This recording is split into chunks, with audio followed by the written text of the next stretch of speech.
హిందీ సినిమాలు. ఎలా ఉంది హిందీ అనుభవాల గురించి మీరు ఎక్కువగా పంచుకోరు. మా ఇంటర్వ్యూలో మీ బాంబే అనుభవాల గురించి కొంత తెలుసుకోవాలి. బహుశా తాళ్ళూరు రామేశ్వరి లాంటి ఆర్టిస్టులు కూడా మీరు బాంబే మీ గమనంలో మీకు ఎదురుపడిన వాళ్ళే అనుకుంటా. వెళ్ళి నేనే కథ సెలెక్ట్ చేసుకొచ్చాను అమ్మాయి. బాంబే నేనే వెళ్ళాను. చెప్తే ఇక్కడ వింటే అమ్మాయి గురించి బాంబే వెళ్ళి రోజున కలిసి,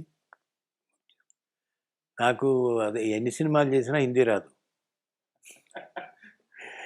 అదేంటంటే వాళ్ళందరికీ కామన్ లాంగ్వేజ్ ఇంగ్లీష్ కాబట్టి అది లిరిక్ రైటర్తోనూ మాట్లాడగలను నేను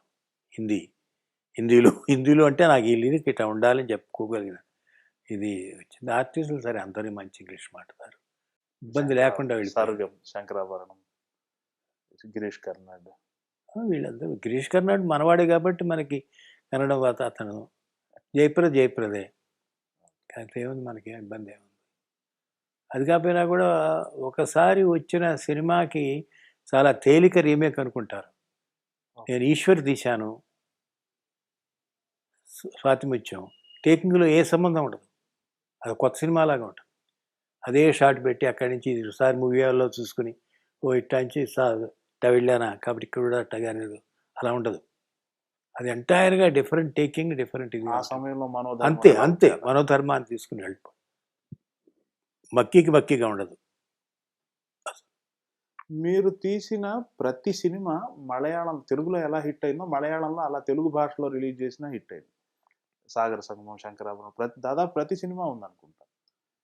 తెలుగు భారతదేశ ప్రేక్షకులు అందరూ మీ మీద ప్రేమ అలాగే వర్షించారు. కేరళ ప్రేక్షకులకు మీ మీద ఉన్న భక్తిభావం చాలా ఎక్కువ. అది కేరళ మీరు సందర్శించినప్పుడు అది మీకు చాలాసార్లు మీకు అర్థమయ్యే ఉంటుంది. మలయాళీస్ మీ సినిమాలను అంతగా ప్రేమించడాన్ని మీరు ఎలా చూస్తారు? అంటే మోస్ట్ ప్రాబబ్లీ మన సంస్కృతి కానీ వాళ్ళ సంస్కృతికి కానీ చాలా సిమిలారిటీస్ ఉన్నాయేమో.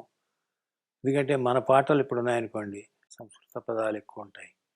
తర్వాత ఒక క్లాసికల్ మ్యూజిక్ ఉన్నప్పుడు మనం ఎంత ప్రిస్టిన్ ప్యూరిటీతో దాన్ని స్పృశించామో అది వాళ్ళకి అర్థమై ఉండాలి. అందుకని ఆ పాటలు వింటున్నప్పుడు వాళ్ళకి అలాగే వెళ్ళిపోతాయి. అందుకని బహుశా నా ఉద్దేశం ఆ కల్చరు అది.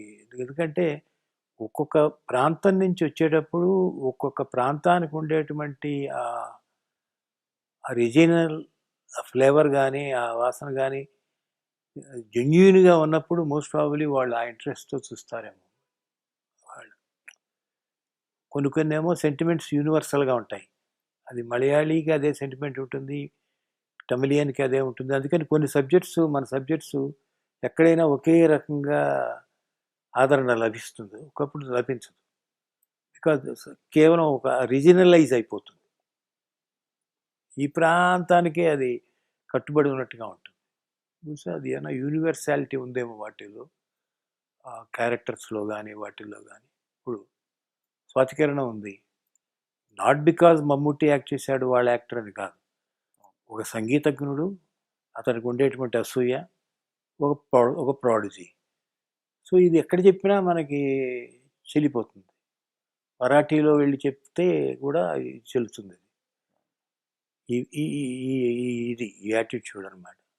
ఓ జలసీ అనేది, ఓ ప్రొఫెషనల్ జలసీ అనో ఏదో.